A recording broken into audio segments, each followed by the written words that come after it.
Hey guys, welcome to another episode of the Tampa Bay Real Producers Podcast. This, of course, is the podcast that is made for real producers, by real producers, and with none other than Tampa Bay's real producers, as well as powered by Top Producers Nation, which is designed to help agents all over the country become a top producer in your desired markets. And today, we get to hang out with one of our guests, none other than Miss Jenn Cook. How you doing, Jenn? Hi, I'm doing fantastic. How are you, Don? Doing well. Good to have you here. Jenn was featured as our March featured agent, and so her story was in there. And what I love about the podcast is we get to dive in a little bit deeper than what the magazine article sometimes allows us to do. And so why don't we start there? So for people who might not have had a chance to check out the article yet or be able to, read through that yet, why don't we start a little bit with just your background and, did you grow up in this area? If not, what brought you to Tampa Bay? Sure. And how did you get interested in real estate? Sure. Actually, it was quite interesting because I was never going to sell real estate. You were going to be a teacher, right? That was not on my plan. Yeah, I was going to be a teacher. And actually, I need to clarify that because my brother gave me a hard time because he's an actual teacher. And he's an actual teacher. Yes.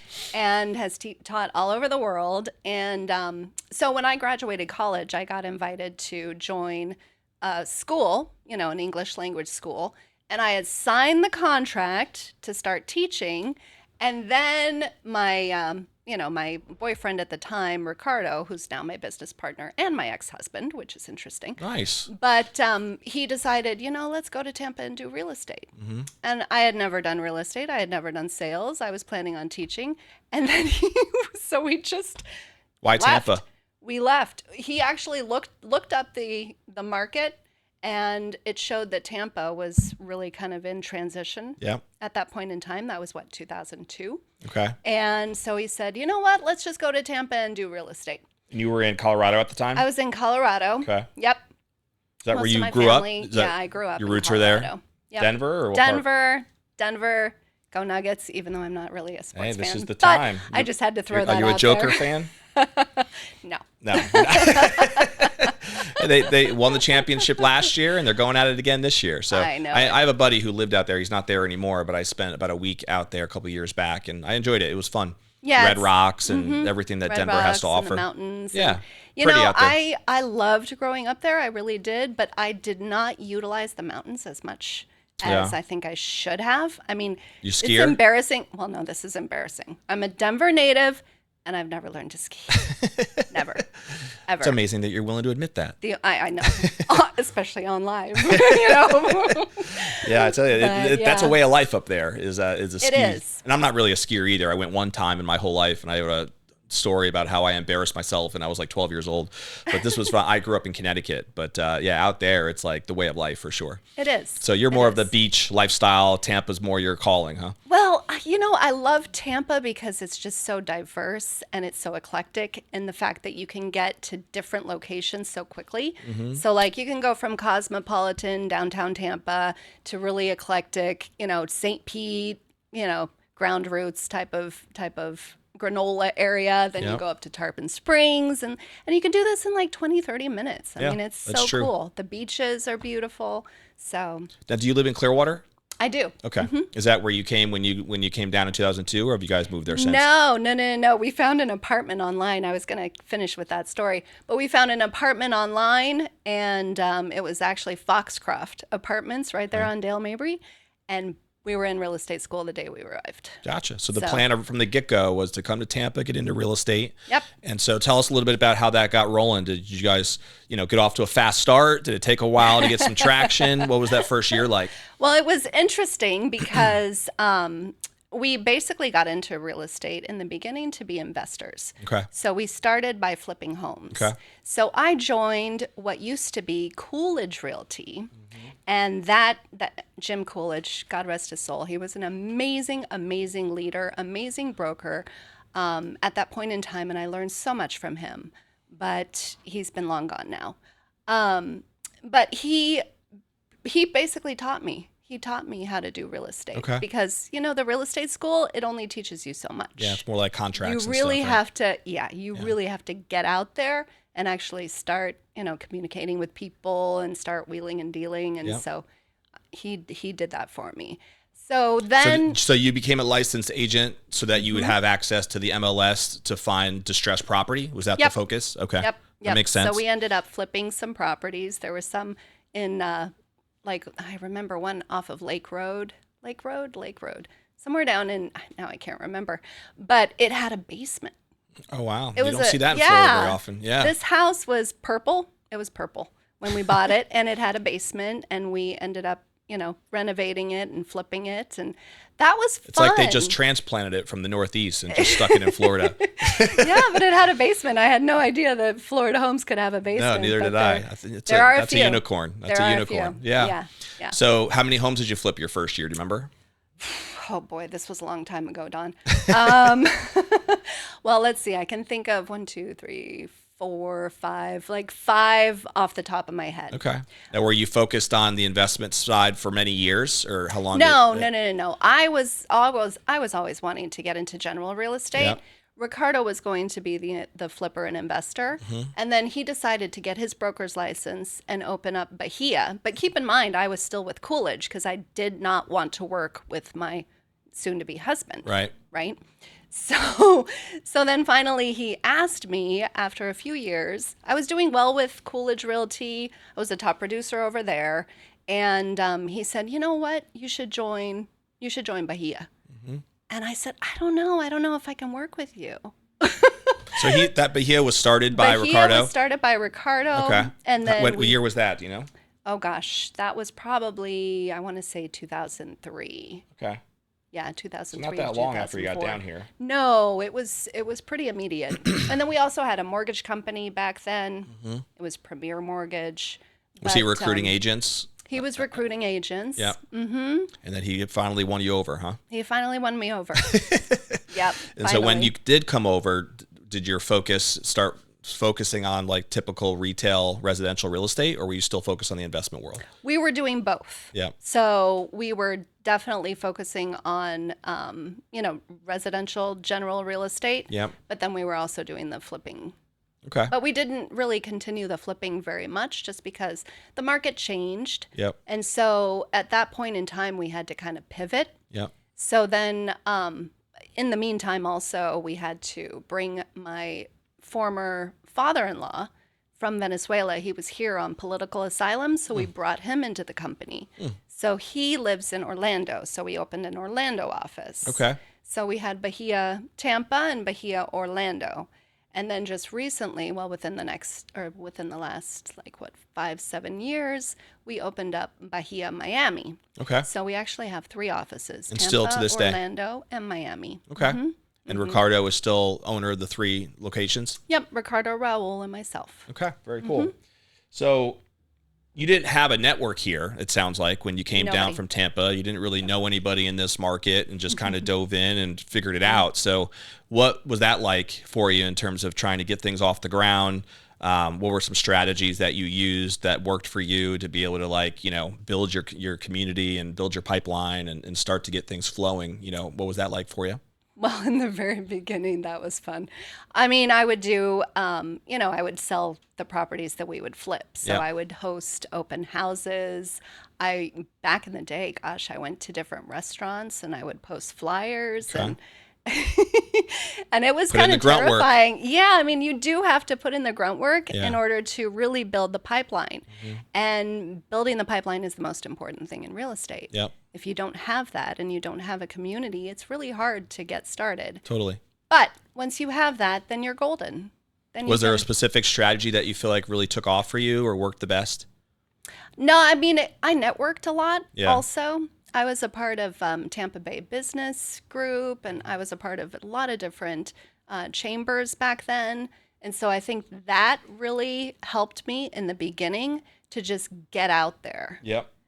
But, I mean, that's what I would tell to new agents or even agents that are experienced and want to be top producers. You just have to get out there. No doubt. You still got to get out of your comfort zone and figure out what your community is, right? Exactly. And if you don't know, it makes sense to kind of join as many different things as you can and figure out where that niche is going to be that you can serve best, I would imagine, right? Now, when you were doing these different, like when you were joining the chambers and getting involved, was your intent to try to find people that, were on the investment side that maybe you could that were willing to sell their home for a discount or distressed property type situations, which is, I think, how most investors think, right? Yeah. Yeah. Comparing that to just, people who just want to list their home normal as a retail price. And did it not matter to you, or did you have a focus one way or the other? I did not have a focus. I just wanted to sell real estate. Anybody who was willing to sell the home, right? Anybody who was willing. And it's kind of funny because I ended up meeting an investor. I called on a for sale by owner sign. And this was, I was green in real estate by then. And then the guy called me back and he said, you are the only realtor that actually called me to ask me about my home. I want to interview you. So I interviewed with him and we hit it off great. And that year, we ended up selling like 60, 70 homes together. That's awesome. So, I mean, Is he still in your network? He is, but he's no longer in Tampa. Flipping. Okay. Yeah. Gotcha. He now moved up to Georgia. How dare him?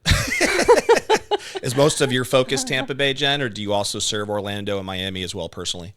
I focus mainly in Tampa, but I will go up to Orlando and I do go down to Miami. Okay.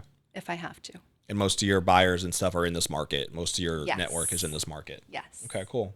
Yeah. So when the brokerage, when Ricardo started the brokerage with Bahia, I know you're a part owner of the brokerage as well, it sounds like, right? Correct. So did your responsibilities at all change, or did you stay focused on kind of like operating as an agent, or were you also thinking more as a broker and recruitment and all the functions that brokers have to deal with, right, and operate? Yeah. Do you deal in that world at all, or is that more on Ricardo's side? A little bit, but it's more on Ricardo's side Yeah. because I really wanted to just generate revenue for the company. Sure.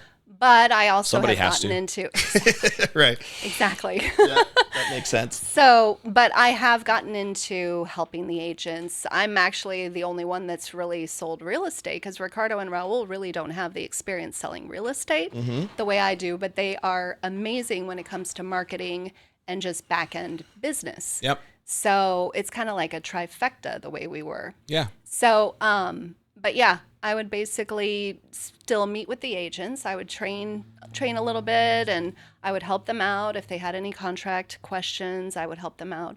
And keep in mind, most of our agents are Spanish speaking. I speak Spanish as well. Nice. So that's kind People of been wouldn't our think focus. that, I think, by looking at you. No, the red hair, nobody, it throws people yeah, off. I know. Well, it's red. It's red right now, but I'm a natural blonde. So whatever. So do you still do that? Are you still working with the agents on these teams? And Yeah, I am. I do help the agents whenever I can. How many agents do you guys have now? Do you know? Right now we have, let's see, I'm thinking we've got about 7 in Miami. We've got about 4 in Orlando. And then really there's only 3 or 4. Actually 4 in Tampa. So they're not like actively trying to grow mega teams and big teams. It sounds like you're a little bit specific on who you look for when you bring them on. Yeah. Yeah. Absolutely. What's some of that criteria look like? Do you know? Well, we have to find somebody that's, a go-getter, somebody that's really, really eager and also eager to learn as well. Yeah. Because we're a little bit different because we provide leads to our agents.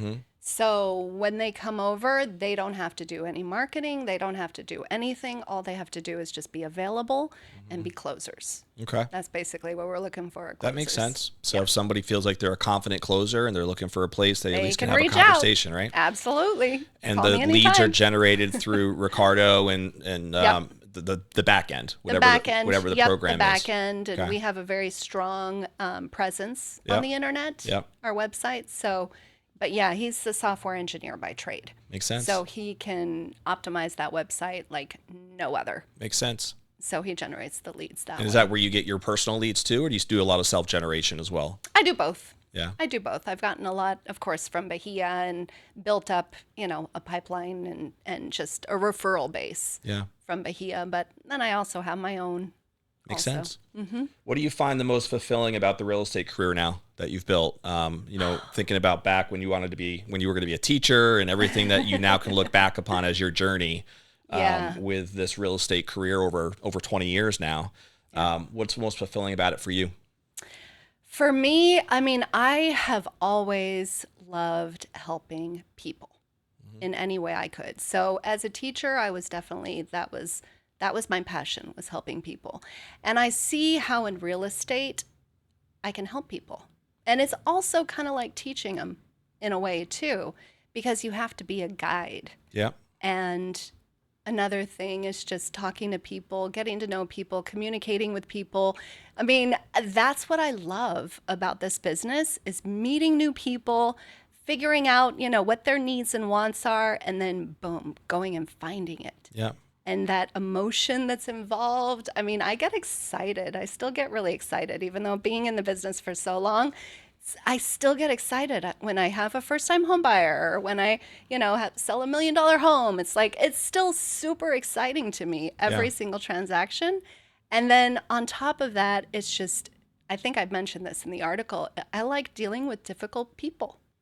Difficult people or difficult situations or both? Both. Both, yeah. I like being a problem solver. And I see in this business that I'm having to be a problem solver all the time. Yeah, that makes sense. And it's funny because there's a lot of agents out there almost, especially I would say maybe some of the inexperienced ones who cause problems occasionally. Rather than being the solution, right? To when a situation comes up. And I think that, in my opinion, can kind of distinguish the good agents from everybody else, right? That's out there, is that ability to actually be a problem solver. Because if you've been in this game long enough, you kind of realize there's always certain things that can pop up that you just always have to be prepared for anything, right? You never know what to expect in this business. Yeah, you absolutely. can learn something new every day. And that mindset that you're always going to find a solution and a way to make it work. Such an important, I think, mindset for a great agent to have, because you're buyer or seller, it's their first time probably going through the challenge, but you have to portray that, you can make it work. You've handled these before. There's nothing that's going to surprise you, right? Exactly. So it makes a lot of sense. Yep. In your experience now as an agent, is there anything that stands out to you as some of the biggest challenges that you've had to deal with in real estate, whether this is on a transaction basis or just in the industry as a whole? Anything that you still think is, that you find as a challenge in the industry? It's funny because a lot of people are talking about the whole NAR, getting rid of buyer's agents things and stuff like that. But to tell you the truth, I'm not afraid. I'm not worried. I think that the strong are going to survive. I've seen this happen before. Yep, I've seen this happen before. So I think a lot of the challenge with that is not going to be as bad as everybody's thinking it's going to be. Sure. And then on top of that, I like challenges. So whatever challenge comes my way, I'm like, bring it, That's a mindset. So I really, I don't see anything kind of in my way or any type of barrier. I'm just going to push through. Nice. What gets you excited when you think about the future, rest of this year, next year, beyond? Like, what's the vision look like for where Jenn Cook wants to take things? I'm going to be doing something different. Yeah. And I may have to do a future podcast to be able to tell you what's going on. Nice. So is it already in the works? It's in the works, and it's gonna be different. It's gonna be. It's secretive right now. You can't talk about it yet. It's secretive right now. Can't talk about it right now, but I am excited, and things are gonna be changing for the better. Still in real estate or no? Yeah. Oh, okay. Oh, absolutely. So related to real estate. I'm going to be in real estate for I'll be one of those 80 or 90-year-olds being like, I'm still in the game. Back in the day. Yeah. Still in the game. Still in the game. Well, you spilled a little bit of the secret. So something media related, maybe like with a podcast or something, or you meant you'd have to come back here to talk about it on another podcast. That's what I'm saying. I got you. I'll have to come back and talk to you about that one. Well, there's something big out there, people, that Jenn is excited about, and we will find out what it is one day. All right. One day we'll have her back on the podcast. But so keep following her. She'll keep you guessing, keep you excited about where the future is heading here. Let's talk about some of the personal side for people who, again, maybe don't know you that well yet. Sure. I think it is somewhat fascinating that your business partner was your ex-husband, right? And you guys still work together, it sounds like, right? Hopefully well, right? And everything seems to be going well. Business seems to be doing well and growing. And so now, are you married now? I am. You're married, okay? Yep. Is this person in real estate as well? Was this someone else? He is not. He's in technology. Yeah. Oh, nice. Okay. But he actually has worked on our website. So, I mean, we're kind of one big happy. Sounds like it. Yeah. That's cool. It's actually very They get along well too? They the do. ex and there you go. So he does, and he works in your business a little bit or no? Not your current really. husband. Okay. Not really. I mean, he helps when he can, but. Gotcha. Yeah. Do you guys have kids? We have one. Well, actually, I have one. You have one? He's a 17-year-old boy. Was that with your ex-husband? And that was with Ricardo. Okay. And what is he into now? Is 17? He's about to graduate soon, or Don't get me started on this. Excited about real estate himself, or not yet? No real estate. He likes to fish. There you He go. wants to find a Can't blame him for career that. where he can Nice fish and relaxing. all day, all day, all night. That's Well, there what he are wants to professional do. fishermen out there, Jen. There are professional fishermen, but he actually wants to He wants to build a fishing charter. Okay. So if anybody out there has any, ideas of how I can get him to maybe intern with a captain, let me know. Interesting. Because that's Okay. what he wants to do. Yeah. When I was before starting Real Producers, I used to run Snell Isle Living. It was a franchise for the residents over in Snell Isle at St. Petersburg. Sure. And one of our clients, we called him Captain Dave. I can't remember his last name now, but he runs like a fishing charter, sailing boats, and not just fishing charters, but I know that they do like fishing boats too, over in that St. Pete Marina area. They were there. I want to say it was called Sailing Florida Charters or something like that was the name of the business. But Okay. yeah, I can send you his number. You guys can maybe connect if That it's would all be fantastic. yeah. 'Cause- Dave, I want to say it was Ammon, now that I think about it. AMANN, something like that, but I might be able to find that for you. Okay. So That'd be who awesome. knows? Who knows? So what do you That'd be guys love great. to do for fun? What keeps you busy when you're not jamming in real estate? Well, my husband is a workaholic, and I'm kind of a workaholic as well, but I go dancing. You're a dancer. I'm a dancer. Okay. I go salsa dancing. I go West Coast swing dancing. I do East Coast swing dancing. Wow. I've always been a dancer. I mean, since even before like high school. Nice. I've always wanted to dance, and so Who do you dance that's with? my Does your social husband go with outlet. you? He used to. We actually met on the dance floor. Nice. Believe it or not, but now he doesn't dance anymore. Do you Maybe have a, someday. do you have a dance partner? Nope. You know? Nope. I Just just go whoever's social willing that dancing. day, huh? Whoever's there. I get my girlfriends together. We all go, and it is so much fun. So did you like grow up in like dance studios or academies or anything Nope. like that? Never, huh? Just No, enjoy it. I just enjoy it, and Okay. I've always been a social dancer. Nice. I mean, I did some competition with West Coast Swing Yeah. in the past, but I got out of the competition area because Yeah. it was a little too much.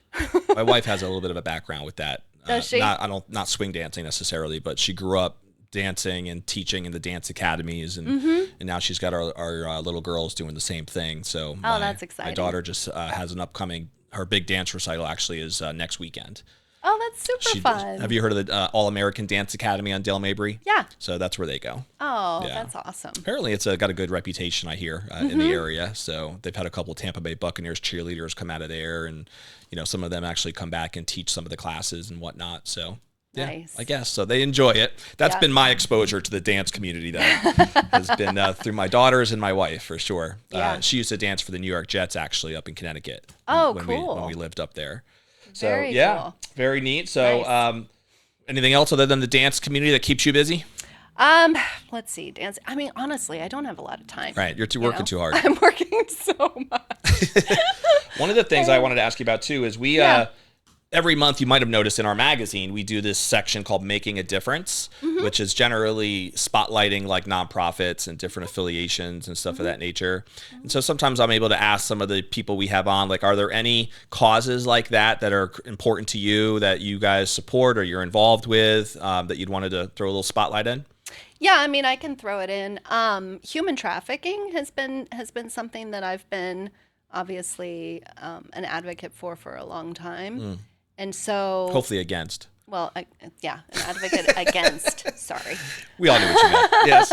It's funny too, Against. because that's our company actually is very involved with that as well. Yeah. The parent Yeah. company with our franchise, the franchise for Real Producers is owned by a company called N2. Okay. And they have 4 different product lines. Real Producers is one of them. Yeah. And they donate, I think historically now they've donated over $12 million to fight human trafficking That's great. with like 4 or 5 different organizations across the country. That's wonderful. Yeah. So the stories yeah, I are mean, so sad. They're so sad. Yeah. Yeah. They come and talk actually at our conference every year and just give us updates on how our donations have made an impact and the lives that it's been saved. And so it's always, inspiring to see that we're actually making a difference with what we're doing just from a working standpoint. Exactly. But then you still realize how much more there is to go because it's a scary world out there for some people. Yeah, it definitely is. Yeah. How did you get started with that, or why did that, how did that land with you? I just, I was doing some research just online, and then I came across just, I think it was a website at some point. I don't remember exactly what it was, but then it was a website talking about what the human trafficking is and what's happening, and most of them are little girls, and it's all over the world. And I was thinking, geez, how can we put a stop to this? It's crazy. This is crazy. Yeah.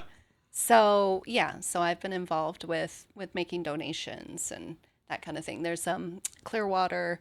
There's like a coalition against human trafficking. Nice. So I've been participating with that. Yeah, there's a ton of local organizations that do it. A lot of them aren't very well known, but there's a lot of people who struggle to try to get the funding that's needed to be able to try to make a real difference, in that space. But it's definitely a cause worth fighting for. That's for sure. Before we go through a couple more things on the personal questions, I usually ask some rapid fire questions for people to get to know you a little bit more. I know I wanted to mention the property management side too of your business. Yes. And so you were mentioning before that you guys have a referral program, I believe, we do. For Bahia property management, right? Yep. So do you want to talk a little bit about that? Absolutely. Yeah, we actually have a referral program for other realtors outside of Bahia that bring their owners to Bahia Property Management. We can pay up to a $600 referral fee, and we also right now we're waiving the first month of maintenance fees for anybody that refers us. Okay. Then on top of that, we also honor the fact that these people are coming from different agencies, and we will, if they're interested in selling, we will send them back. Okay. So you're not poaching the clients. We are not poaching the clients. No. Do you guys work with a good amount of other agents that already take advantage of that, or we do actually? We have a lot of agents that do that, and then we also have referral, like the rental agents from different companies, and they also work with us. So makes sense. We work with a bunch of different agencies. Is it all like typical long-term rental management, property management? Do you guys deal with any short-term management stuff? No.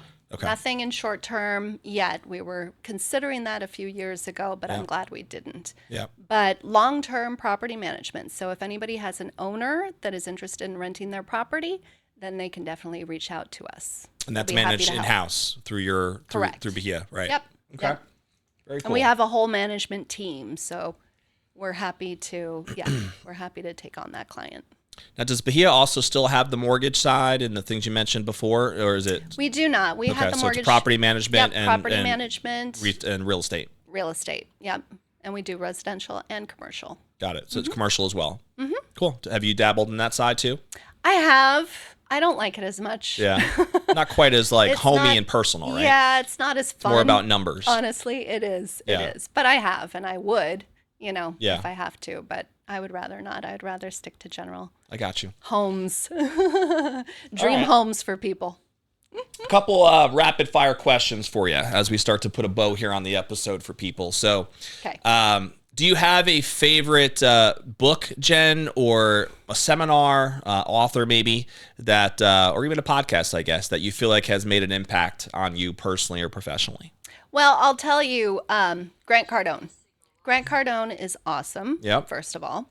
And the 10X rule is actually on my my nightstand. Okay.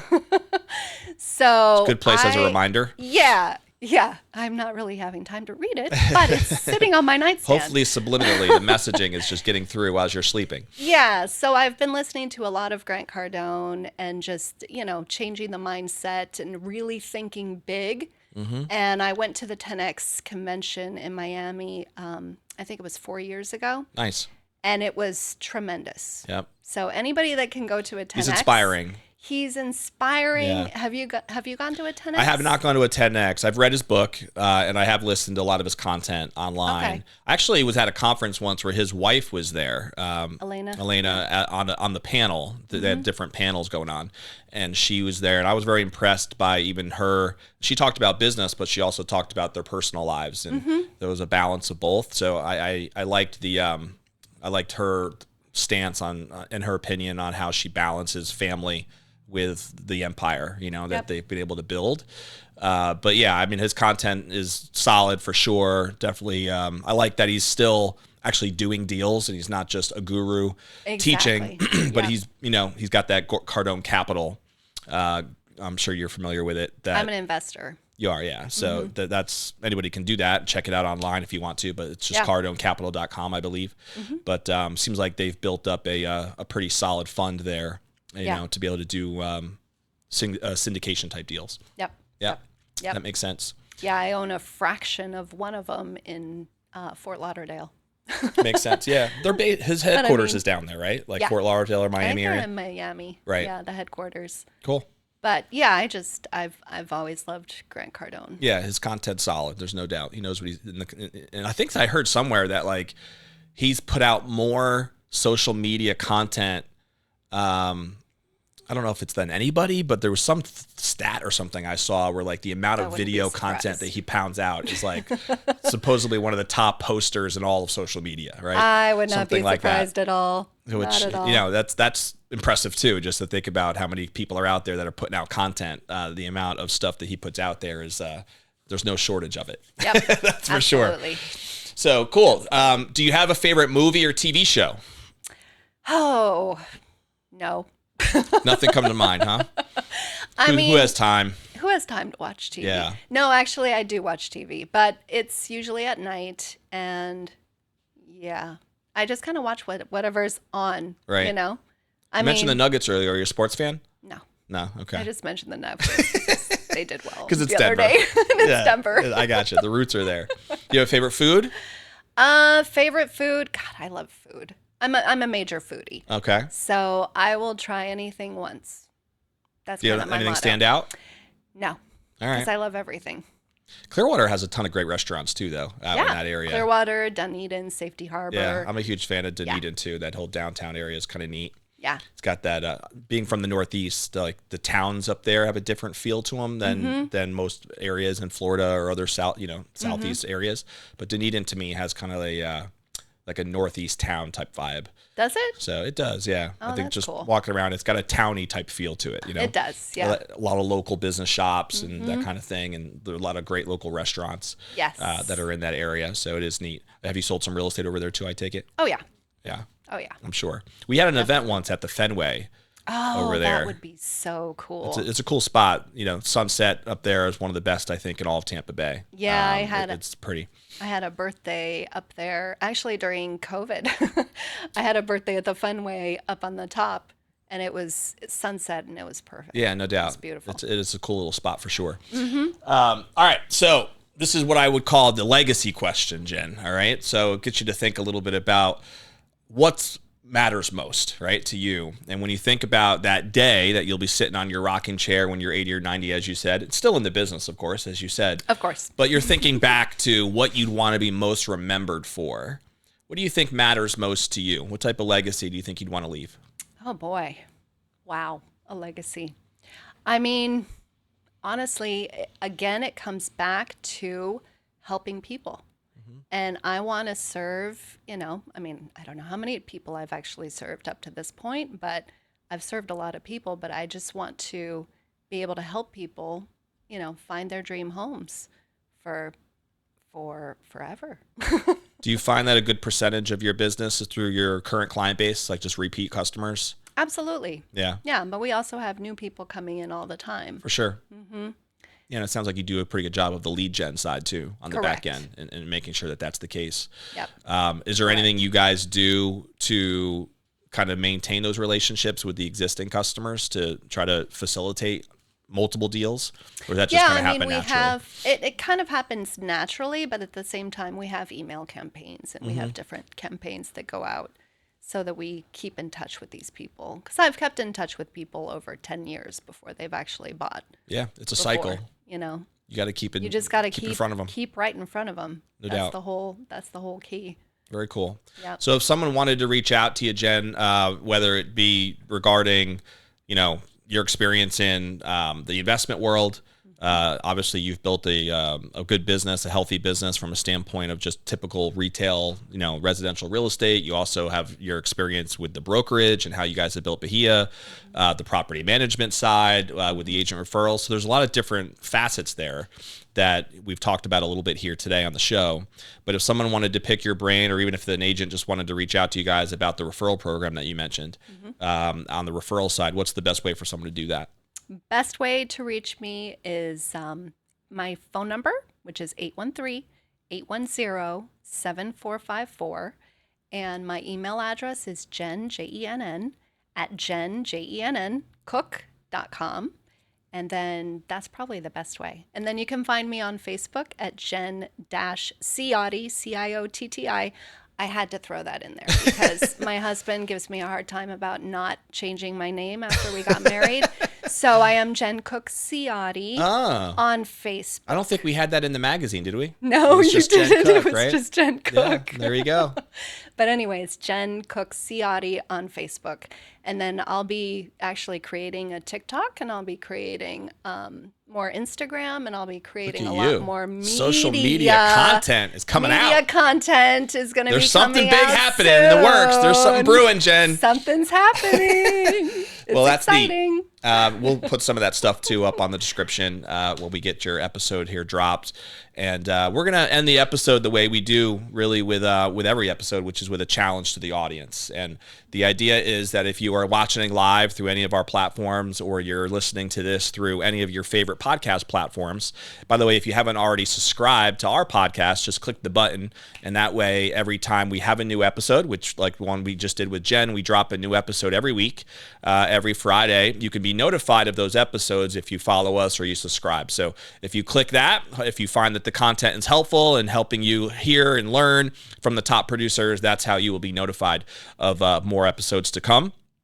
But we always encourage you to take action, right? Do something that's going to move you forward personally or professionally based on the conversation even that Jen and I, just had today. Maybe you're somebody who just needs to reach out about the property management side and are interested in having a couple of clients that you can get some referrals fees on, and you have some investors you're working with that are looking for a good property manager. Well, Jen, and her team might be worth a conversation there, right? Or there's something else about our conversation today that sparked an interest. Maybe you got to look more into the Grant Cardone, capital investments or some of the other things that we talked about. But there's always something, right, that you can do to take action so that whatever you were thinking about while we were talking doesn't go to waste. And if you do that, then you're taking steps forward in the right direction. And that's the point of why we do these podcasts in the first place. So we will see you, of course, on the next episode of the Tampa Bay Real Producers Podcast, powered by Top Producers Nation. And we'll see you there. Later.